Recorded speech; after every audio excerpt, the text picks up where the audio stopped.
నమస్తే. ఈరోజు న్యూస్ అనాలిసిస్‌లో ముందుగా నమస్తే తెలంగాణ పేపర్ చూద్దాం. రైతు భరోసా పడ్డదా అని క్వెషన్ మార్క్ ఏసిండు. రైతులకు రేవంత్ సర్కార్ ఇచ్చిన గడువు నేటితో ముగిసింది. రైతు భరోసా త్వరలోనే వేస్తాం. మళ్ళా త్వరలో కథం. నేను ఫస్ట్‌లో మనం అనుకున్నది.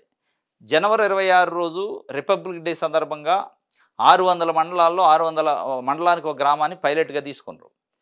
100% ఇంధనం మిల్లు, రేషన్ కార్డులు, రైతు భరోసా ఏదైతే స్కీములు 6 గ్యారెంటీలు పెట్టారో అందరికీ ఇచ్చేస్తాం అన్నారు. ఇంకా ఇదే కాలేదట. ఆటికే ఇంకా దిక్కు లేదు. ఇంధనం మిళ్ళ గ్రౌండింగ్ కాలే. ఇక ఆ రోజు రైతు భరోసా గురించి చెప్పిండు ముఖ్యమంత్రి రేవంత్ రెడ్డి గారు. ఏమని చెప్పిండు? మార్చి 31 కల్లా, ఈ రోజు నుంచి మొదలు పెడితే మార్చి 31 కల్లా మొత్తం రైతు భరోసా అందరి అకౌంట్లో పడతాయని నేను మార్చి 31 వచ్చింది. ఇక రైతులు ఒకళ్ళు అడుక్కుంటున్నారు, మీకు పడ్డదా రైతు భరోసా పడ్డదా అంటే ఎక్కడ పడింది? వేస్తే కదా పడేది. వేసింది లేదా, పడేది లేదా? జనవరి 26 మొదలు పెడితే 3 నెలలు అయినా కానీ వేసింది లేదు, చూసింది లేదు, పడ్డది లేదు. 3 ఎకరాలకే 3 నెలలు పట్టింది. ముప్పు తిప్పలు పెడుతున్నారు రైతుల్ని. రైతులు 1000 కళ్ళతోనే ఎదురు చూస్తారు. రైతు భరోసా ఎప్పుడు, రైతు రుణమాఫీ ఎప్పుడు, ఇంధనం మిల్లు ఎప్పుడు, రేషన్ కార్డులు ఎప్పుడు, మహిళలకు 2500 రూపాయలు ఎప్పుడు? ఇవన్నీ కూడా ఫ్లాగ్షిప్ ప్రోగ్రామ్స్. ఎవరికి? కాంగ్రెస్ పార్టీ హామీలు ఇచ్చింది. ఈ హామీలు ఇచ్చింది 15 నెలలు ప్రభుత్వం అయింది. మళ్ళీ అప్పుడప్పుడు ఉత్తగుంటున్నారు వీళ్ళు మంత్రులు. తేపకు ఒక మంత్రి అప్పుడప్పుడు చెప్తూ ఉంటాడు, జాముకు ఒకళ్ళు లేస్తుంటారు, 10 రోజులకు ఒకళ్ళు మాట్లాడతారు. తుమ్మల నాగేశ్వరరావు గారు ఒకసారి చెప్తాడు, ఆయన చెప్పింది మర్చిపోయే లోపల ఇంకొక ఆయన వస్తాడు, లేదు రైతు భరోసా వేస్తాం తప్పనిసరిగా, 600 అయినా 106 అయినా పడిద్ది 30వ తారీఖు కల్లా అన్నారు. 30 వచ్చింది. ఇప్పుడు ఏం చెప్తున్నారంటే త్వరలోనే వేస్తాం. త్వర అంటే హనుమంతుడి పెళ్ళి ఎప్పుడంటే రేపే అనే కథ కింద వచ్చింది. ఇది త్వరలోనే వేస్తాం. ఈ త్వరలోనే కాంగ్రెస్ పార్టీ అధికారంలోకి వచ్చిన దగ్గర నుంచి ప్రతి స్కీములు ఇదే కథ. ఈ స్కీములు పక్కన పెడితే మంత్రివర్గ విస్తరణ కూడా అదే. త్వరలోనే మంత్రివర్గ విస్తరణ. ఆ త్వరలోనే 15 నెలలు. మళ్ళీ ఈ నెల 3కు ఉంది, అదేమో ఏప్రిల్ 3 ఉందట. త్వరలోనే నామినేటెడ్ పదవులు. ఈ త్వరలోనే గ్రామ పంచాయతీ ఎన్నికలు. ఈ త్వరలోనే దాదాపు ఒక 10-15 సార్లు ఇప్పటికీ హెడ్డింగ్ ఐటమ్స్గా పేపర్లలో వచ్చినాయి. ఎన్నికల గురించి కానీ, మంత్రివర్గ విస్తరణ గురించి కానీ, రైతు భరోసా గురించి, రైతు రుణమాఫీ గురించి. అది అవ్వట్లే. ఈ గవర్నమెంటే త్వరలో గవర్నమెంట్ అంటుంది. మరి త్వరలో ఇక పోయే కథేనేమో. 2028 కల్లా ఈ త్వరలోనే పంపించే కార్యక్రమం.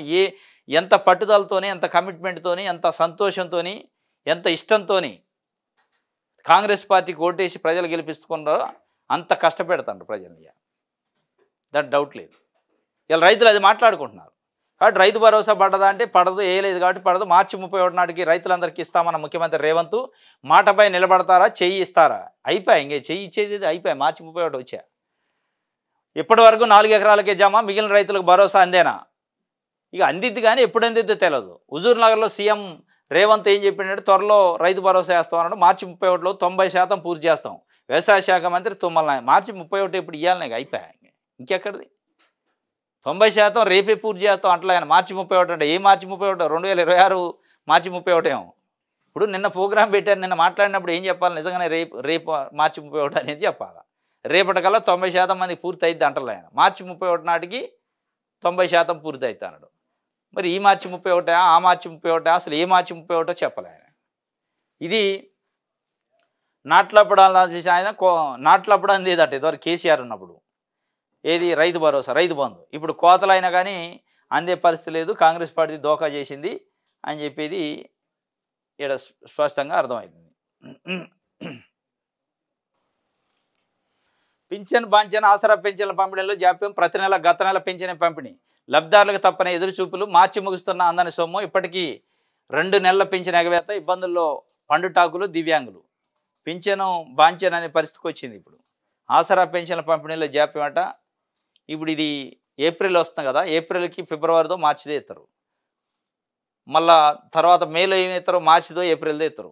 ఈ కథ అయిందట. వెనకటి ఎనికిపోతుంది కథ.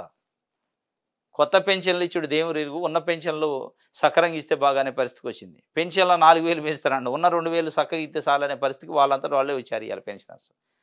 ఇక అక్కడ తీసుకొచ్చింది ఇందిరమ్మ పాలన, అక్కడ తీసుకొచ్చింది ప్రజాపాలన అనేది నమస్తే తెలంగాణ చెప్తుంది. ఆంధ్రప్రభ చూద్దాం. దొడ్డు బియ్యంతో మిల్లర్ల దోపిడీ చేసిండు, సన్న బియ్యంతో పేదోడి కడుపు నింపుతామని చెప్తుండు. దొడ్డు బియ్యం వచ్చినప్పుడు మిల్లర్లు దోపిడీ చేశారట. ఇక సన్న బియ్యం నిన్న పెట్టారు ఉగాది సందర్భంగా. ప్రతి రేషన్ కార్డు హోల్డర్‌కి సన్న బియ్యం ఒక మనిషికి 6 కేజీలు చొప్పున ఇస్తారు. ఇప్పుడు 6 కేజీలు ఇత్తనే ఉన్నారు కానీ దొడ్డు బియ్యం ప్లేస్‌లో సన్న బియ్యం వచ్చినాయి. ఇది వాస్తవంగా మంచి స్కీమే. కేసీఆర్ ఉన్నప్పుడు సన్న బియ్యం హాస్టల్స్‌కి పెట్టిండు. విద్యార్థులు ఉంటారు కదా! గవర్నమెంట్ హాస్టల్‌లో సన్న బియ్యం పెట్టిండు. మంచిగానే పిల్లలు దాన్ని తిన్నారు. మంచిగా యూజ్ చేసుకున్నారు. ఇప్పుడు పేద ప్రజలకి రేషన్ కార్డు పేదించేదంటే సన్న బియ్యం పెడతాను. మంచిదే స్కీము. కానీ మీరు దొడ్డు బియ్యంతోని మిల్లర్లు దోపిడీ చేస్తే సన్న బియ్యంతోని పేదోడు కడుపు నింపుతానంటున్నారుగా. కడుపు నింపే బియ్యం మంచియి ఇయ్యండి.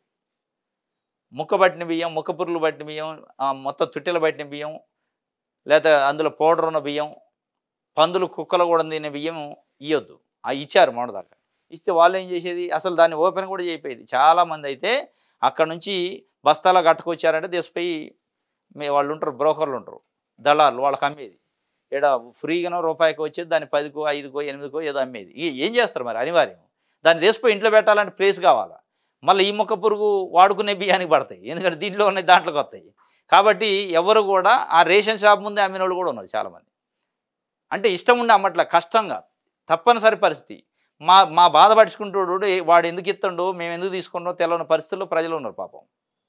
అటు ఇప్పుడు ఎట్లా సన్న బియ్యం అనే కాన్సెప్ట్ పెట్టారు కదా. ఈ సన్న బియ్యంలో కూడా క్వాలిటీ బియ్యం అండి, నాణ్యమైన బియ్యం, వండుకొని తినడానికి పనికొచ్చే బియ్యం ఇవ్వండి. ఇస్తే మీరు అన్నట్టు సన్న బియ్యంతో పేదోడు కడుపు నింపినట్టు అయింది. మళ్ళీ పేరు కోసమే ఇచ్చినట్టు ఇచ్చి తర్వాత మళ్ళా కథ మొదటికే వద్ది. ఇక బ్యాగుల పైన బొమ్మలు కూడా వేసుకుండ్రు.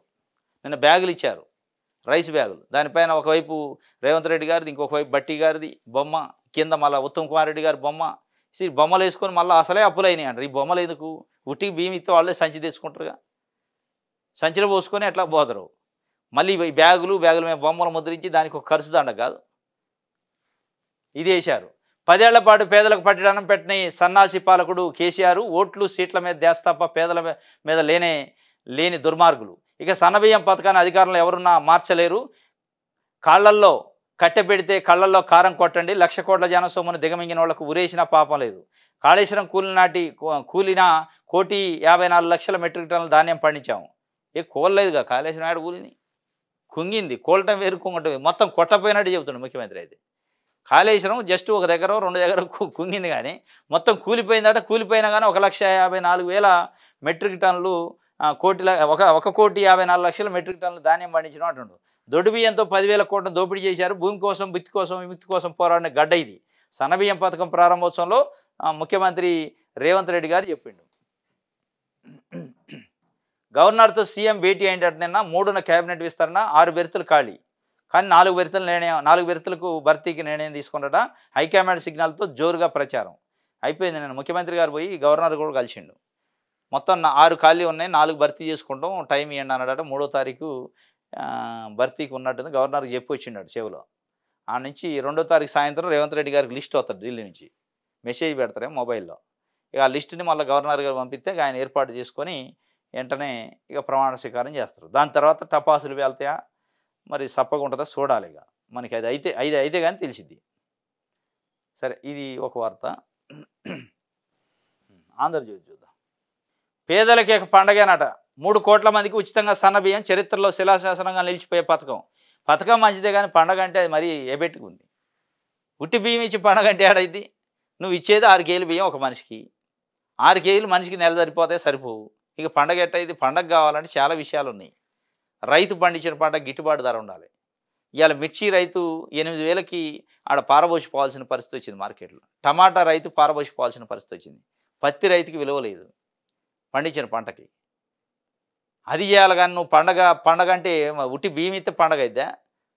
దాంట్లోకి అన్నీ కావాలి కదా. పిల్లల్ని చదువుకోవడానికి చదువు కావాలి, వైద్యానికి వైద్యం కావాలి. ఇది ఏది కదిలిచ్చినా డబ్బులేనా? ఇక బియ్యం ఇచ్చి పండగ అంటుండే ఆయన. ఇక దాన్ని ఎట్లా పండగో మరి ఏం కథ చూడాలి. ఇక ఏ పార్టీకి ఆ పంచాంగం అని ఆంధ్రజ్యోతి చెప్తుంది. మరి ఏ పార్టీగా వాళ్ళు తీసుకొచ్చి పెట్టుకునేదా పార్టీ ఆఫీసులో వాళ్ళ గురించి చెప్పడానికి? వేరే వాళ్ళ గురించి ఎక్కడ చెబుతారు? ఇప్పుడు గాంధీ భవన్లో పెట్టారు, కాంగ్రెస్ గురించి చెబుతారు. కానీ బీఆర్ఎస్ ముఖ్యమంత్రి అయితే, కేసీఆర్ ముఖ్యమంత్రి అయితే పట్టుకొని తనరాన్నే.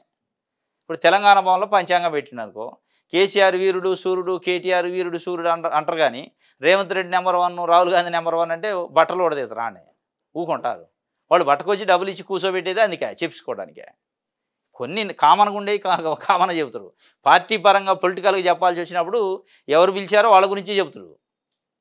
పేపర్లు చెప్పట్లే ఇయ్యాల. కొన్ని పేపర్లు కొంతమంది కరపత్రాలు, భజనలు చేస్తున్నాయి. భజనే మొత్తం. ఇక పేపర్లు చెప్పినట్టు వాళ్ళు పేపర్లు, టీవీలు ఎట్టయితే భజన, మైకులు ఎట్టయినా సొంత మైకులు, వాళ్ళు మరి పంచాంగకర్తలు కూడా డబ్బులు ఇత్తన్నారు వాళ్ళు. ఈ పేపర్లోళ్ళ కన్నా డబ్బులు ఇత్తరు. అది సాటంగా జరిగే వ్యవహారం. పంచాంగకర్తను పిలిచారంటే ఇంత ఫీజు అని ఇస్తారు. వాళ్ళు ఫీజు ఇచ్చింది కాబట్టి చెప్తారు. దాంట్లో కొంత లాజిక్ ఉంది, రీజన్ ఉంది. ఇప్పుడు ఆంధ్రజ్యోతో, ఈనాడు, సాక్షియో, నమస్తే తెలంగాణ రాసే పేపర్లలో ఏమైనా రీజన్ ఉందా? మీరేమైనా డైరెక్ట్ డబ్బులు తీసుకుంటారా? తీసుకోరు. ఇండైరెక్ట్‌గా ఏమైనా తీసుకుంటారేమో వెనకాల కానీ, బల్ల కింద చేతులు ఏమైనా పెడతారేమో కానీ డైరెక్ట్‌గా తీసుకోరు. ఫీజు ఉండదు కదా మీకు వార్త రాస్తే. అయినా కానీ మీరు భజన చేస్తారు. మీకు నచ్చిన నాయకుడి కోసం భజన భజన భజన చేస్తే ఆ భజన మేము ఇని ఇని చచ్చిపోవాలి పాపం. ఇక ఆయన ఎవరి పంచాంగం వాళ్ళది అంటే మరి అట్నే ఉంటుంది. ప్రజలు మెచ్చేలా ముఖ్యమంత్రి రేవంత్ పాలన, సీఎంకు బుధ మహర్దశ కానీ నరఘోష ఉందట. ప్రభుత్వ కార్యక్రమాల్లో సంతోష్ కుమార్ శాస్త్రి, రేవంత్కు పదవి గండం, కేసీఆర్కి సీఎం ఛాన్స్. ఇది బీఆర్ఎస్ వాళ్ళు. బీఆర్ఎస్ ఉగాది వేడుకల్లో రాజేశ్వరి సిద్ధాంతి చెప్పిండు. మరి రేవంత్ ఇప్పుడు కేసీఆర్ పిలుచుకున్నప్పుడు రేవంత్కి పదవి గండమే అని చెప్తాడు ఆయన. రేవంత్కి ఏం పదవి గండం ఉంది, ఇక కేసీఆర్ ముఖ్యమంత్రి అవుతారని చెప్పకపోతే లేదు లేదు కేసీఆర్కి గండం ఉంది ఏదో అని చెప్తాడు. చెప్తే బతుకుతాడు మళ్ళీ బయటకు వస్తాడు తెలంగాణ భవన్ నుంచి. ఇది ఈ ఏడాది ప్రపంచ దిశానిర్దేశకుడుగా మోడీ ఉంటాడంటే బీజేపీ ఆఫీసులో సూర్యనారాయణ మూర్తి. బీజేపీ ఆఫీసులో మీటింగ్ పెట్టి మరి మోడీ మంచోడు కాదని చెప్తాడు. ప్రపంచానికే ఏంది ప్రపంచం దిశానిర్దేశకుడు అవుతాడు ఈ ఏడాది. మరి ఇప్పటికే అయింది అంటున్నారు బీజేపీ వాళ్ళు. అత్యంత శక్తివంతమైన నాయకుడు ప్రపంచంలో అంటున్నారు. మళ్ళీ ఇంకా మరి ఈ ప్రపంచం అంటే ఇంకో ప్రపంచానికి పోతారే పోవడం. ప్రపంచానికే దిశానిర్దేశకుడు అవుతాడట. ఇక్కడ ఉన్న రైతును పట్టించుకోవట్లే. ఇక్కడ తిండికి లేక, గుడ్డక లేక, వైద్యానికి లేక, సౌకు లేక కొట్టుమిట్టాడుతున్న కోట్ల మంది ప్రజల గురించి పట్టించుకోని మోడీ ప్రపంచానికి దిశానిర్దేశకుడు అవుతాడట. మరి అది వినాలట. ఇది ఎవరికి వాళ్ళు చెప్పుకున్నారు. టీడీపీ తెలంగాణలో టీడీపీ కూటమిదే విజయం, పంచాంగకర్త మల్లికార్జున శర్మ. ఇది మరీ పెద్ద జోకులాగా. టీడీపీ కూటమి వస్తుంది తెలంగాణలో. ఎవరు చెప్పారు ఇది? ఎన్టీఆర్ భవన్లో పెట్టారు, ఎన్టీఆర్ ట్రస్ట్ భవన్లో పెట్టారు తెలుగుదేశం వాళ్ళు. ఇక మరి ఎవరి దాళ్ళు అనకపోతే ఇక ఎట్లే ఉంటుంది. పత్రికలు ఎట్లయితే ఎవరి దాళ్ళు వార్తలు రాస్తున్నారో అట్లే రాస్తారు. ఇవాళ ఆంధ్రజ్యోతిలో ఏపీ పేపర్లో ఏమో రాసిండు. ఆ పాస్టర్ ప్రవీణ్ కుమార్ చనిపోయింది కదా, దానిపైన మిస్టరీ పెడుతుంది అని చెప్పి రాసిండు. నేను ఏముందని లోపల చదివితే ఆ పాస్టర్ అట మందు తాగిండట, వైన్ షాప్ కాడ బండి ఆపిండట, హెడ్ లైట్ బగిలిపోయిందట బుల్లెట్ది. దానికి ముందే ఎస్ఐ కౌన్సిలింగ్ ఇచ్చిండట, ఫుల్గా తాగి ఉండట. తాగి ఉండే కౌన్సిలింగ్ ఇచ్చి పంపించిండట. నిజంగా మనం చదివేటోడు కన్నా రాసేటోడు కన్నా ఉండాలి. రాసేటోడు రాత్రి మనం చదివేటోడు అన్న కొద్ది సోయి ఉంటుంది. వీళ్ళు తాగిలేరని ఉండద్దా ఆంధ్రజ్యోతికి? రాసేటోడికి వార్త కనీసం. ఇప్పుడు మొత్తం పేపర్ చదివేటోడు తాగి ఉండడుగా. నువ్వు రాసే వార్త ఎస్ఐ అట పిలిచి నువ్వు ఫుల్గా తాగి ఉన్నావు, బండి నడపొద్దని కౌన్సిలింగ్ ఇచ్చాక కూడా వినకుండా పోయిండట. ఎక్కడన్నా ఎస్ఐ కౌన్సిలింగ్ ఇస్తే పోతాయిగా. ఫుల్గా తాగినోడికి బండి ఇత్తరా? బండి సీజ్ చేసి పోలీస్ స్టేషన్ పంపిస్తారు. నిజంగా ఎస్ఐ మళ్ళీ కానిస్టేబుల్ హోంగార్డు కూడా కాదు. ఎంత పెద్ద వ్యక్తినైనా బండి సీజ్ చేసి మనం హైదరాబాద్ చోట్ల పెద్ద పెద్ద ఆడి కార్లు, బెంజ్ కార్లలో నైట్ పూట సినిమా వాళ్ళు కొంతమంది సెలబ్రిటీలు నైట్లో మధ్యరాత్రి కాడ ఫుల్గా దాగి వస్తాడు పట్టుకొని హల్చల్ చేసినా కానీ వాళ్ళు ఏది చేసినా ఇక నాకు ఆ మంత్రి ఉండి ఈ మంత్రి అని ఫోన్లు తీసినా ఎవడిని వదిలిపెట్టలేదు కదా, బుక్ చేసి పడేస్తారు కదా. మరి పాస్టర్ విషయంలో కౌన్సిలింగ్ ఇచ్చి ఆ ఎస్ఐ ఎట్లా వదిలిపెట్టిండో ఆ ఎస్ఐ ఎవరు ఏనా ఆడ చూసిండు. ఇక ఇది అనమాట భజన. ఏంది అక్కడ టీడీపీ కూటమి ప్రభుత్వం ఉంది. పాస్టరు ఆ ఇష్యూ వాళ్ళకు అంటుకోకుండా చేయడం కోసం ఆయన భజన స్టార్ట్ చేసిండు. ఆంధ్రజ్యోతి ఆయన భజన స్టార్ట్ చేసి పాస్టర్ తాగే చచ్చిపోయిండు ఇది చెప్తా ఉంటారు. ఆయన తాగి చనిపోయిండా, బండి నడిపిండా అనేది తర్వాత ముచ్చట, అది ఎంక్వైరీలో తెలుస్తుంది. నువ్వు చూసి వచ్చినట్టుగా ఎస్ఐ కౌన్సిలింగ్ ఇచ్చిండు, ఎస్ఐ కౌన్సిలింగ్ ఇచ్చాకూడదు. ఇక ఎస్ఐ కౌన్సిలింగ్ ఇచ్చాక వదిలితే ఎస్ఐ ఎందుకు, ఈయన కౌన్సిలింగ్ ఎందుకు? ఇక నువ్వుకి అవతలేస్తారు, బండి తాళం వేసి వెళ్ళిపో నువ్వు అంటారు. మళ్ళీ బండి ఎట్టెత్తాడు కౌన్సిలింగ్ ఫుల్గా తాగిన ఆయనకు బండి ఎట్టించండి ఎస్ఐ కౌన్సిలింగ్ చేసి. కొంచెం ఆ లాజిక్ చదివేటోడికి అర్థమైద్దని ఉండాలిగా. రాసిండు వార్త నేను ఇవాళ ఆంధ్రప్రదేశ్ పేపర్లో. అట్నే మీరు ఎట్టయితే అట్లా భజనలు రాత్రో వీళ్ళు కూడా మరి డబ్బులు తీసుకున్నారు కాబట్టి తెలుగుదేశం ఆయన డబ్బులు ఇస్తే తెలుగుదేశం, బీజేపీ డబ్బులు ఇస్తే బీజేపీ, బీఆర్ఎస్ డబ్బులు ఇస్తే బీఆర్ఎస్ చెబుతారు. రైట్. చిన్నారిని గోడకేసి కొట్టి హత్య చేసిందట. చిత్రహింసలు పెట్టి కర్కశంగా వ్యవహరించేది సౌత్ తల్లి. కాలుతున్న పైనంపై కూర్చోబెట్టి మరో బిడ్డకు నరకం. గుంటూరు జిల్లా గొల్లపాలెంలో దారుణం. పోలీసులకు ఇరుగు పొరుగు సమాచారం. దంపతులపై కేసు. గుంటూరు జిల్లాలో గొల్లపాలెం అట ఎంత దారుణం అంటే అసలు వాళ్ళ పిరంగిపురం మండలం గొల్లపాలెం గుంటూరు జిల్లా. సవతి తల్లి అటేమో. ఆమె పేరు ఎంత ముద్దుగుందో, మళ్ళీ లక్ష్మి మంచి పేరు పెట్టుకుంది. పేరు బాగానే ఉంది అని చేసే పనులు దరిద్రంగా ఉన్నాయి. ఆ సాగర్ అనే అతను వివాహం చేసుకుంటే 8-9 సంవత్సరాల క్రితం పెళ్లి చేసుకున్నాక అనూష అనే ఆమెను పెళ్లి చేసుకుండు. ఆ పెళ్లి చేసుకున్నాక ఇద్దరు పిల్లలు కౌల పిల్లలు పెట్టారు. వీళ్ళిద్దరే ఆకాష్, కార్తీక్. కౌల పిల్ల పెట్టాక రెండో కానుపులో ఒక పాప పుట్టే సందర్భంలో ఆ కానుపు సమయంలో చనిపోయిందట ఆమె, అనూష మొదటి భార్య. చనిపోతే ఈ పిల్లలు ఇద్దరు ఉండగా ఈ పిల్లలు ఉన్నారు. మళ్ళీ పెళ్లి చేసుకున్నాయి లక్ష్మి అనే మహిళని. ఆ పెళ్లి చేసుకున్నాక ఆమెకు ఒక పిల్ల పుట్టిందట. ఇక ఆ పిల్ల పుట్టిన దగ్గర నుంచి వీళ్ళకి పాప నరకం అట. మారుతల్లి సవతి పిల్లల్ని నరకం చూపిస్తుందట. టార్చర్, వాళ్ళకి తెలియదు, అభవం శుభం తెలియదు, గుర్తు లేదు, ఏం జరుగుతుందో తెలియదు. తల్లి అనుకుంటున్నారు వాళ్ళు. తల్లి అనుకుంటే ఆమె తల్లి లెక్క లేదు, కసాయి లెక్క ఉంది. సీటికి మాటికి కొట్టడం, చిత్రహింసలు పెడుతుందట. ఇక పండగ రోజు అయితే ఇక శృతి మించి ఒక బాబుని తీసి గోడకేసి కొట్టిందట. చిన్నోడిని గోడకేసి ఇసిరి కొడితే గోడకు తల్లి చనిపోయిందట. అక్కడక్కడ స్పాట్ డెడ్. చనిపోయిన తర్వాత ఇంకొక బాబుని తీసిపోయి అట్ల పెనం బాగా కాల్చి కింద మంట పెట్టి ఆ పెనం మీద కూర్చోబెట్టిందట. ఎంత నరకం, ఎంత హింస ఇది! మామూలు హింస. నీకు నచ్చకపోతే హాస్టల్లోనో ఇంకో దగ్గర పడేయాలి, కానీ మరీ ఇంత దారుణమా చేస్తే? ఇక చుట్టుపక్కల ఉన్న ఏడుపులు చూసి పిల్లలు వచ్చి వాళ్ళు గమనించి కాపాడి పోలీసులు సమాచారం ఇచ్చి ఇద్దరిని పంపించారట పోలీసులు. ఇప్పుడు ఏం చేయాలా? లక్ష్మిని తీసిపోయి జైల్లో పెట్టి 3 పూట్ల మంచిగా అన్నం పెట్టి యోగా చేయించి పేపర్లో టీవీలు చదివించి ఇక ఆమెను ఈ దేశానికి మంచి పౌరురాలుగా తయారు చేసి మళ్ళీ బయటికి పంపాలా? అవసరం? ఈ భూమి మీద ఉండడానికి అవసరం లేదా? చిన్న పిల్లల్ని అభోసం ఎరగని వాళ్ళని గోడకేసి కొట్టి కళాయి మీద కూర్చోబెట్టి అది అట్ల పెనం మీద కూర్చోబెట్టి కాల్చింది కదా, ఆమెను కూడా సేమ్ అదే ఇంట్లో పెద్ద కళాయి అట్ల పెనం తీసుకొచ్చి బాగా వేడి చేసి దాని మీద కూర్చోబెట్టాలి. కూర్చోబెట్టి కట్లు వేసి కట్టాలి ఇక లేవకుండా. అప్పుడు తెలుస్తుంది కథ ఏందనేది. ఇక అది చేయకుండా 3 పూట్ల మేపి మళ్ళీ ఆమెను తీసుకొచ్చి ఎందుకు అవసరం? భూమి మీద ఉండడానికి అర్హత లేని మనిషి, మానవత్వం లేదు, ఏమి లేదు. కాబట్టి ఇది నిన్న గుంటూరులో జరిగింది. అసలు మానవత్వం కానీ మానవ విలువలు మొత్తం పోతాయి. ఇగో ఏడు ఇచ్చిండుగా ఆంధ్రజ్యోతిలో. ఇందాక మనం అనుకుందాం విజయవాడలో ఆ 4 గంటలు ఏం జరిగింది? పాస్టర్ ప్రవీణ్ మృతి కేసులో విడుతున్న చిక్కుముళ్ళు. విజయవాడకు రాకముందే ఒకసారి రోడ్డు ప్రమాదం జరిగిందట. పగిలిన బుల్లెట్ లైట్లు, పాస్టర్ చేతికి గాయం. రామప్పాడు రింగు వద్ద రెండో ప్రమాదం. మద్యం మత్తులో బైక్ నడపడం నేరమని పాస్టర్కు ట్రాఫిక్ ఎస్ఐ కౌన్సిలింగ్ ఇచ్చిండు. ఇదే మరీ గమ్మత్తుగా ఉంది. మద్యం మత్తులో బైక్ నడపడం నేరమని పాస్టర్కు ట్రాఫిక్ ఎస్ఐ కౌన్సిలింగ్ ఇచ్చిండట. వెళ్ళొద్దని వారించినా మళ్ళీ ప్రయాణం అయిందట.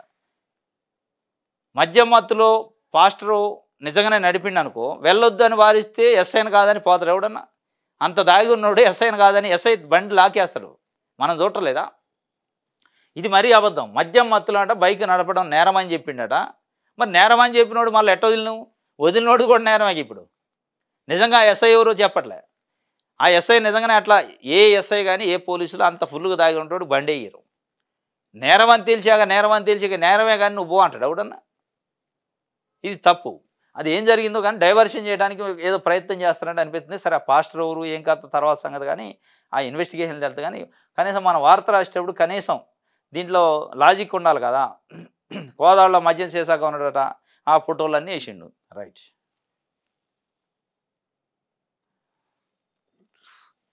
ఇది దిశ చూద్దాం. కేసీఆర్ను ఉరిదీసిన పాపం పోదట. కాళేశ్వరం పేరుతో 1,00,000 కోట్లు మింగిండు. ప్రాజెక్టు 3 ఏళ్లలో కూలిపోవడం ప్రపంచంలో ఏకైక వింత. ఆయనకు ఓట్లు సీట్ల మీద ధ్యాస, మీ కష్టం తీర్చే ఆలోచన చేయడం లేదు. ధనవంతులు తినే బియ్యం పేదలకు, పేదవాడి ఇంట్లో ఇక ప్రతిరోజు పండగే. అధికారంలో ఎవరున్నా సన్న బియ్యం పథకం రద్దు కాదు. దొడ్డు బియ్యం విషయంలో మిల్లలు దళాలు కుమ్మక్కై దోపిడీ చేశారు అని చెప్పి ఇదంతా బాగానే కేసీఆర్ నాట ఉరిదీసినా పాపం లేదట. సరే ఆయన ఉరిదీత్వా నువ్వు ఏం చేస్తావు చేయలే, కానీ కాళేశ్వరం పేరుతో 1,00,000 కోట్లు మింగిండట. ఈ మింగిండని ఇప్పటి నుంచి అట్లా మీరు 10 ఏళ్ల నుంచి అంటున్నారు. మరి మింగిన ఆయన్ని మీరు ఇవాళ 15 నెలలు అయింది. ఎందుకు 1,00,000 కోట్లలో 1,00,000 రూపాయలన్న ప్రభుత్వ ఖజానాలోకి తీసుకురాలేకపోయారు? ఉట్టిగా ఏదో పబ్లిక్ మీటింగులలో 1,00,000 కోట్లు మింగిండు, ఉరి తీసిన పాపం లేదు, చంపిన పాపం లేదు, కాల్చిన ఎందుకు కడుపు నింపిడా ప్రజలకి? పబ్లిక్ ఏమన్నా కడుపు నిండిద్దా వీటి వల్ల? నువ్వు ఆయన తిన్న 1,00,000 కోట్లు ఎందుకు వదిలేస్తున్నావు? మరి ఏంది ఆ మతలబు? దీంట్లో ఏమన్నా రాజకీయాలు ఉన్నాయా? నేను అంటనే ఉంటా కానీ నువ్వు వదిలేయని చెప్పుకున్నారా ఏమన్నా? నేను గిల్లినాడు చేస్తాను నువ్వు ఏడిచినాడు చెయ్యి అని చెప్పి లోపల మాట్లాడుకున్నారా? ఈ 1,00,000 కోట్ల కథ ఇప్పుడు కాదు కదా, మీరు అధికారంలో రాకముందు నుంచి చెప్తున్నారు. 1,00,000 కోట్ల 10 లక్షలన్నా ఎన్నుకొచ్చినాయా? ఏ రోజన్నా కేసీఆర్ని పిలిచి ఇన్వెస్టిగేషన్ చేశారా? మళ్ళీ దీనికోసం జ్యుడిషియల్ కమిషన్లు, దానికి ఒక జీతాలు, దానికి ఒక స్టాఫు, దానికి ఒక ఆఫీసు, మళ్ళీ డబ్బులు ప్రజలేగా. ఎందుకు చెబుతారో? ముఖ్యమంత్రి హోదాలో ఉండి మీరు ప్రతిపక్ష నాయకుడు కాదు ఇవాళ. ఏ అధికారం లేనోడు ఏది చెబుతుందంటే అది చెబుతుందంటే వాళ్ళకి అధికారం లేదు కాబట్టి చెప్పడం, కాబట్టి చేసేది లేదు కాబట్టి చెప్పడమే ఉంటుంది. నువ్వు చేసే ప్లేస్లో ఉన్నావు ఇవాళ. నీ దగ్గర యంత్రాంగం ఉంది, ప్రభుత్వం ఉంది. ఎందుకు 1,00,000 కోట్ల దీన్ని ఉట్టిగానే వదిలేస్తాను? వదిలేయటం అనుకున్న అంతరార్థం ఏంది? దాని వెనుకున్న జరిగిన రాజకీయాలు ఏంది? అది కదా బయటికి రావాల్సింది. కేసీఆర్ మన రేవంత్ రెడ్డి కూర్చొని రాజీ పడరా ఏమన్నా? నువ్వు తిన్న 1,00,000 కోట్లు నాకు ఇంత నేనేమో అన్న కానీ ఏదో విమర్శిస్తుంటప్పుడు దీంతో నా ఏది లేదు పోయి మనకు అలవాటేగా రాజకీయ నాయకులకి. నేను తిట్టి తిడతాను, నువ్వు దానికి డబల్ తిట్టా అయిపోద్ది, బ్యాలెన్స్ అయింది. కానీ మన డబ్బులు అయితే పంపకాలు చేసుకుందాం అని పంపకాలు చేసుకున్నా ఏమన్నా? ఎందుకు మరి ఆ 1,00,000 కోట్లు బయట రావట్లే? 1,00,000 కోట్లు కాదు 10,000 కోట్లు అని వచ్చినాయా? 1,00,000 రూపాయలు అని వచ్చినాయా? ఎందుకు రావట్లే? ఏంది దాని అనుకున్న మతలబు? మొత్తం కాళేశ్వరం కొట్టపోయింది అంటే మరి కొట్టపోయినాక అంత పెద్ద నేరం కదా, మామూలు నేరం కాదు కదా, చాలా పెద్ద నేరం. ఇలా సామాన్యంగా గ్రామాలలో గ్రామ పంచాయతీ సర్పంచులు చిన్న చిన్న వర్క్ చేస్తేనే దాంట్లో ఏదైనా క్వాలిటీ కంట్రోల్ మిస్ అయితే రికవరీ చేస్తాను. ఇవాళ రికవరీకి సామాన్యులు లెటర్లు పంపించి ముప్పు తిప్పలు పెడతారు. మరి 1,00,000 కోట్లు తిన్న ఆయన కూలిపోయిన ప్రాజెక్టు పైన ఎందుకు రికవరీ చేయట్లే? ఎందుకు దాన్ని అసలు మీరు తీయట్లా బయటికి? ఈ ఉట్టిగా ఎమోషన్ చేయడానికి చెప్పే మాటలు తప్ప ఉట్టిదే. మూడున్న మంత్రులు, కొత్త మంత్రులు ప్రమాణ స్వీకారం అంటే 4గురికి ఫైనల్ చేసిన అధిష్టానం అట. గవర్నర్ జిష్టిదేవ్ వర్మకు సమాచారం. ఆయనతో సీఎం ప్రత్యేక భేటీ అయ్యాడు. 4గురికి ఫైనల్ చేసిందట. 6గురిలో 3వ తారీఖు ఉందట. దాంట్లో నిజామాబాద్ సుదర్శన్ రెడ్డి, మునుగోడు కోమటిరెడ్డి వెంకటరెడ్డి అట, 2 రెడ్లు అట, ఒక బీసీ అట, ఒక ఎస్సీ. 2 రెడ్లు అంటే కోమటిరెడ్డి రాజగోపాల్ రెడ్డి, సుదర్శన్ రెడ్డి. ఒక బీసీ అంటే వాకాటి శ్రీహరి మక్తల్ ఎమ్మెల్యే. ఇక ఒక ఎస్సీ కోటాలో చెన్నూరు ఎమ్మెల్యే వివేక్ వెంకటస్వామి. సరే ఇది బాగానే ఉంది, 4గురు వచ్చింది. అంటే 4గురు మంత్రి పదవులు ఉంటే 2 రెడ్లు అంటే ఎన్ని ఇచ్చినట్టు? 50% రెడ్లకు ఇచ్చినట్టు. మరి మీరు చేసిన జనాభా లెక్క ఏంది? మీరు చేసిన జనాభా లెక్కలో బీసీలు ఎంతమంది ఉండరు? ఇది కులగణలో 56% ఉండరు. మరి 56% ఉన్నోడికి ఒక పదవి ఇత్తిరి, 15% లేని మొత్తం అందరు ఓసీలు కలిపి 15% ఉన్నారు. దాంట్లో రెడ్లు 4, 5 ఉంటారు, మరి 7 ఉంటారో తెలియదు. వాళ్ళకేమో 2 ఇత్తి. అంటే 50% ఏమో 15% కూడా లేని జనాభాకేమో 50% పదవులు, 56% ఉన్నోడికేమో 25%. ఎక్కడ సామాజిక న్యాయం ఇది? రాహుల్ గాంధీ చెప్పిండు ఇది? రాహుల్ గాంధీ చెప్పిన సామాజిక న్యాయం ఏంది? దేశంలో మొత్తం కులగన్న చేస్తాం మేము, ఆ కులగన్న ప్రకారమే సంపదని డిస్ట్రిబ్యూట్ చేస్తాం, పదవులను డిస్ట్రిబ్యూట్ చేస్తాం, మొత్తం పంపకాలు అయిపోవాలి. ఈ దేశంలో 75 సంవత్సరాల నుంచి అన్యాయం జరుగుతుంది పేదోళ్ళకి అంటేది. మరి ఆయన మాట చెప్పిండు, ఆ నోట్లో తడారక తలికి మళ్ళీ అన్యాయం చేస్తాడు. 2 రెడ్లకు గెట్టి నిజంగానే ఈ 4 పదవులు ఇస్తే, 4 2 రెడ్లకు ఇస్తే కాంగ్రెస్ పార్టీకి కమిట్మెంట్ లేనట్టే. మళ్ళీ మీరు పోయి ఢిల్లీ పోయి నేను 42% తీర్మానం చేసిన ఢిల్లీ పోయి కొట్లాడండి బీసీ సోదరులారా, నేను మీ వెనకుంటా అండి. ఏమని కొట్లాడాలా? నువ్వు చేసిన 42%కి ఇక్కడ ఇచ్చేదానికి ఏమైనా సంబంధం ఉందా? వాళ్ళు రేపు బీజేపీ వాళ్ళు అంటారు, నువ్వు ఇచ్చిన 4 పదవుల్లో నువ్వు ఇచ్చి ఉంటే మేము కూడా ఇద్దు అంటారు. ఏం చెప్తావు నువ్వు సమానం? ఇది ఇవాళ జరుగుతుంది. 4గురికి వస్తాయట మంత్రి పదవులు, 2కేమో ఆపుతారట. మేలో కొత్త రేషన్ కార్డులు ఇస్తారట. సాక్షి పేపర్. సన్నబియ్యం చారిత్రాత్మకం అట. అది చక్కగా ఇస్తే చారిత్రాత్మకం, అంటే పురుగు లేని తుప్పు పట్టిన ఇస్తే మంచిది. మళ్ళీ అయ్యే ఇస్తే చారిత్రాత్మకం ఎట్లయింది? బెట్టింగ్ యాప్లపై సిట్ చీఫ్గా ఐజీ రమేష్ అట. ఎంపీ విదేశాల లింకులతో పాటు ఇతర కీలక అంశాలతో దర్యాప్తే కాదు సిఫార్సులు చేయాలట. ఇప్పుడు దీనికి సంబంధించి ఇందాకనే మనం చూసినాము, ఈ బెట్టింగ్ యాప్ల పైన సిట్ వేశారు. ఈయన ఐజీ రమేష్ కుమార్ని దానికి చీఫ్గా వేశారు. దీనికి సంబంధించి బ్యాక్ బాదం కొద్దిగా ఎక్కడుంది ఇది? దిశ పేపర్లో ఇంకో ఎడిచ్చిండు. రియల్ ఎస్టేట్ ఇన్ఫ్లుయెన్సర్లట ప్రమోషన్ కార్యక్రమాల్లో నటులు, క్రికెటర్లు రామ్ చరణ్ బాబు అమ్మేశారు. రియల్ ఎస్టేట్లు అడ్వాన్సుల పేరుతోని, ఓపెనింగ్ల పేరుతోని ఇష్టం వచ్చినట్టు దోపిడీ చేస్తున్నారు. దానికి ప్రచారం చేసేది ఎవరు తెలుసా? మనం ఎవరినైతే నటులుగా బాగా ఎలివేట్ చేసి మా మా ఫేవరెటు, మా హీరో, మా ఇది అని పెద్ద పెద్ద హోర్డింగ్‌లు పెట్టారు కదా! వాళ్ళే చేస్తున్నారు. దొంగలకి, లంగాలకి, కూనికోర్లకు కూడా ఈళ్ళు చేస్తున్నారు. అట్లా ఈ బెట్టింగ్‌ల యాపులకు కూడా సినిమా వాళ్ళు ప్రచారం చేశారు. అది పెద్ద స్కాము. ఆ స్కామ్‌కి కూడా ఇది నంబర్ 1 బెట్టింగ్ యాప్ అని ఇదే సినిమా వాళ్ళు పోయి ప్రచారం చేస్తే దానిపైన 42 పైన 42 పైన మియాపూర్ పోలీస్ స్టేషన్‌లో కేసయింది. దాంట్లో ప్రకాష్ రాజ్ లాంటోళ్ళు, పెద్ద పెద్ద నటులుండ్రు. రానా లాంటోళ్ళు. మరి ఈళ్ళు ఏం జేస్తారు? ప్రజలు డబ్బులు కట్టి మిమ్మల్ని హీరోలని జేత్తే, మీరు తీసిన సినిమాలకు టికెట్లు కొనుక్కొని, మేము సినిమా జూస్తే మీరు పెద్ద పెద్దోళ్ళయ్యారు, కోటీశ్వరులయ్యారు. మరి అది జాలదన్నట్టు మళ్ళా మీ మీ అభిమానుల పైనే మళ్ళా బెట్టింగ్ యాపులకి మీ అభిమానులను నష్టం చేసే కార్యక్రమం గదా! మీ అభిమానుల జేబులన్నీ ఖాళీ చేపిస్తుంటే వాళ్ళకి మీరు ప్రచారం చేస్తిరి. మీ అభిమానులకు సంబంధించి మొత్తం డబ్బులు ఖాళీ చేసే రియల్ ఎస్టేట్ వాళ్ళకి, బ్రోకర్‌లకి మీరు ప్రచారం చేస్తిరి. ఇక దానిపైన ఇయాల ఐజీ రమేష్‌తోని సిట్ ఏశారట. ఈ సిట్ ఫస్ట్ ఎక్కడ స్టార్ట్ చేయాలంటే, అసలు ఈ బెట్టింగ్ యాప్‌లకి ఎవడైతే యాడ్ ఇచ్చిండో, యాడ్ చేసిన సినిమా వాళ్ళు కావచ్చు, ఎవరైనా కావచ్చు, యూట్యూబ్ ఇన్‌ఫ్లుయెన్సర్‌లు కావచ్చు, వాళ్ళని పట్టుకురావాలి లోపటేయాల. మీకు చెప్పింది ఎవడు అసలు? ఈ బెట్టింగ్ యాప్ మంచిదని ఎవడు చెప్పిండు? దీనికి ఎవరినైనా ప్రభుత్వాన్ని మీరు కన్సల్ట్ అయ్యారా? నేను పలానా బెట్టింగ్ యాప్‌కి ప్రచారకర్తగా ఉండాలనుకుంటున్నా, అడ్వర్టైజ్‌మెంట్ ఇయ్యాలనుకుంటున్నా. ఇది మంచిదా? చెడ్డదా? అని అడిగారా ఎవరినన్నా? అడగాలి కదా! అది చేయాలా, కండిషన్ చేయాలా. ఇక నుంచి మీరు ఏ కంపెనీకి అడ్వర్టైజ్‌మెంట్ ఇయ్యాలన్నా ప్రభుత్వం దగ్గర అనుమతి తీసుకోవాలని ఒకటి పెట్టాల. అడ్డగోలుగా మీరు హోర్డింగులలో పెట్టేసి మిమ్మల్ని చూసి మీ కింద ఉన్న అభిమానులు పాపం బలైపోతుంటే, చనిపోతుంటే బెట్టింగ్ యాపులతోని ఎంతమంది చనిపోయారు పాపం? మీకు సిగ్గు ఉండొద్దు? ఒక్కడన్నా సినిమా హీరోకి సిగ్గు, ఎగ్గు, చీము నెత్తురుంటే ఆ పని చేస్తారా? మనం ఎవరి మీద ఇది ప్రయోగం చేస్తున్నాం? మన అభిమానులే కదా! మన అభిమానులు పెళ్ళం పిల్లలకు దూరం అవుతారు, కుటుంబాలను వదిలిపెడతారు, ఆత్మహత్యలు చేసుకునే పరిస్థితికి మనం కారణం అని ఒక్కడన్నా సిగ్గు తెచ్చుకొని బయటకు వచ్చి మాట్లాడుతుండా? ఒక్క హీరో కూడా నేను తప్పు చేసినా కరెక్టే ఇది. నా తప్పుకి పశ్చాత్తాపం కోరుకుంటున్నా, చెంపలేసుకుంటున్నా అని ఒక్కడన్నా వచ్చిండా బయటికి? ఈ సిట్టులు, గిట్లు కాదు కావాల్సింది. మీరు పరివర్తన చెందాలి సినిమా హీరోలు, నటులు. అట్లే real estate pre launching offers వేల కోట్లు. ఈ సినిమా వాళ్ళే దానికి కూడా హోర్డింగులు, ప్రీ లాంచింగ్ ఆఫర్స్. ఇక వచ్చిండు ఆయన ఫోటో పెడతారు. అమ్మో మనోడే ఉండు, మన హీరోనే, మన నటుడేగా, మన అభిమాన నటుడు కాబట్టి అది నంబర్ 1 అనుకొని వీళ్ళు డబ్బులు పెడతారు. 1000 కోట్లు వేసుకొని బోర్డు తిప్పేస్తాడు. ఇగో ఇట్లాంటివి చేయకుండా ఏదన్నా ఒక యాడ్ చేయాలంటే సినిమా వాళ్ళు కావచ్చు, ఎవడైనా కావచ్చు, గవర్నమెంట్ ఒక ఏజెన్సీ పెట్టి వాళ్ళ దగ్గర పర్మిషన్ తీసుకోవాలి. ఒక ప్రీ లాంచింగు వెంచర్‌కి సంబంధించి మనం యాడ్ చేయాలంటే అసలు దానికి పర్మిషన్ ఉందా లేదా అనేది హెచ్ఎండిఏనా, జిహెచ్ఎంసీనా, రెరానా, లేకపోతే డీటీసీపీయా, వాళ్ళ దగ్గర పోయి ఎంక్వైరీ చేసుకోవాలి. చేసుకోకుండా మీరు అడ్డగోలుగా చేస్తే ఇగో ఈ సిట్లు వేయాల్సిన పరిస్థితి. ఏ సిట్ వేసినా బలి అయిపోయారు పాపం. బెట్టింగ్ యాపులతోని చాలా కుటుంబాలు రోడ్డున పడ్డాయి, ఆత్మహత్యలు చేసుకున్నారు. ఈ సిట్లు ఏం చేస్తాయి ఇయ్యాల? భవిష్యత్తులో జరగకుండా ఆపొచ్చాం కానీ జరిగిన దానికి ఏంది పర్యవసానం? కనీసం ఆ నటులు వచ్చి పశ్చాత్తాపడతారా అంటే పడరు. రైట్. వెలుగు వెలుగు చూద్దాం. వారం లోపే మంత్రివర్గ విస్తరణ ఏఐసీసీ జాబితా రాగానే ముహూర్తం ఫిక్స్. ఈ వారం లోపే మంత్రివర్గ విస్తరణ, వారం లోపే గ్రామ పంచాయతీ ఎన్నికలు, వచ్చే నెలలోనే గ్రామ పంచాయతీ ఎన్నికలు. ఇది రోజు చూస్తున్నాం.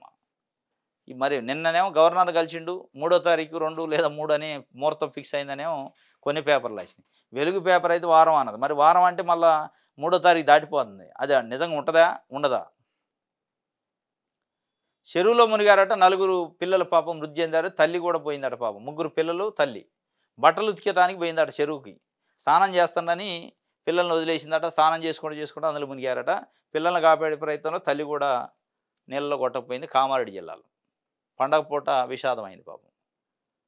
చావు వార్త. 3 పిల్లల్ని వేసుకొని తల్లి బట్టలు ఉతకడానికి పోయినప్పుడు పిల్లలు నదిలో ఆ చెరువో ఏదో ఉందనుకోండి, నీళ్ళలో పోతున్నప్పుడు జాగ్రత్త ఉండదు, ఒడ్డును కూర్చోబెట్టదు. నీ పనిలో నువ్వు ఉంటూ వాళ్ళ పనిలో వాళ్ళు ఉంటే ఏం తెలుస్తుంది? చిన్న చిన్న పిల్లలు, లోతు తెలవదు, గుంట ఏడం తెలవదు, పోయారు లోపలికి. వాళ్ళు చనిపోయారు, నిన్ను తీసిపోయా. సుఖం ఏముంది? అందుకే తల్లిదండ్రులు ఇప్పుడు అసలే సమ్మరు, ఈతగా తీసిపోవటం, పిల్లల్ని ఎంటబడితే చేయొద్దు. అంత కేర్ ఉంటే తీసిపోవాలి.